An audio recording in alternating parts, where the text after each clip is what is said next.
TB के सबसे ज़्यादा मरीज भोपाल में मिल रहे हैं। पिछले 3 सालों से इसकी बड़ी वजह यह है कि भोपाल में दूसरे जिलों के लोग भी जांच करने के लिए आते हैं। दूसरी बात यह है कि टीबी के लिए मरीजों की पहचान के लिए जांचें अन्य जिलों के मुकाबले ज़्यादा की जाती हैं।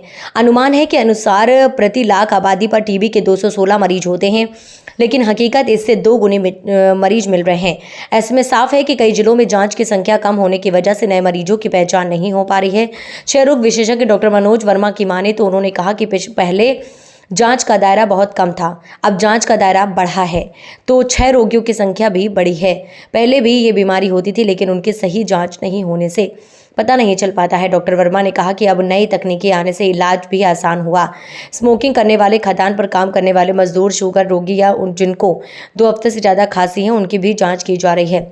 दरअसल मरीजों की पहचान करने के लिए अभियान चलाया जाता है। डॉक्टर टीबी मरीजों के स्वजन की जांच करते हैं। ज़्यादा जांचों की वजह से मरीजों की संख्या ज़्यादा रहती है। नियमित इलाज से करीब 6 महीने में मरीज ठीक हो जाता है।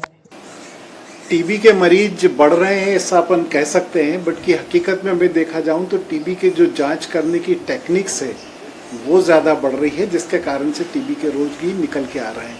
पहले हम जिसको 2 सप्ताह की खांसी होती थी उसकी जांच कराते थे, अब हमारा दायरा बढ़ गया है जिसमें 2 सप्ताह की खांसी हो उसकी भी जांच कराते हैं, 2 सप्ताह का बुखार हो उसकी भी जांच कराते हैं, किसी का वजन कम हो रहा है उसकी भी जांच कराते हैं, किसी को डायबिटिक है उसकी भी जांच कराते हैं, कोई अगर स्मोकिंग करता है उसकी भी हम जांच कराते हैं, कोई खदानों में काम करने वाले श्रमिक भाई हैं उनकी भी जांच कराते हैं। तो हमने जब जांच का दायरा बढ़ाया है तो डेफिनेटली मरीजों की संख्या ज़्यादा निकल के आ रही है, इसलिए ऐसा प्रतीत होता है कि टीबी के मरीज बढ़ रहे हैं।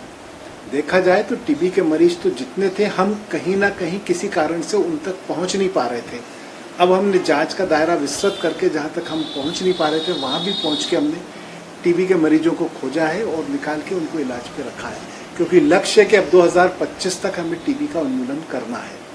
लक्षण की जहाँ तक मैं बात करूँ तो मैंने बताया कि पहले 2 सप्ताह की खांसी थी, अब अगर खांसी के साथ बुखार है या खांसी में खून आ रहा है या सीने के एक्सरे में कोई भी एब्नॉर्मलिटी आ रही है, आपका वज़न कम हो रहा है या बच्चे का वज़न नहीं बढ़ रहा है या शाम को बुखार आ जाता है, लो ग्रेड फीवर कंटिन्यूस बना हुआ है, तो ये सारे लक्षण अगर आप इनमें से कोई भी एक लक्षण है तो आपको जाकर के टीबी की स्क्रीनिंग या अपनी जांच कराना चाहिए। अगर टीबी नहीं आती है तो बहुत अच्छी बात है, और टीबी आती है तो ये भी अच्छी बात है कि आपकी बीमारी बहुत प्रारंभिक अवस्था में पकड़ ली गई है और इसका इलाज बहुत आसानी से किया जा सकता है।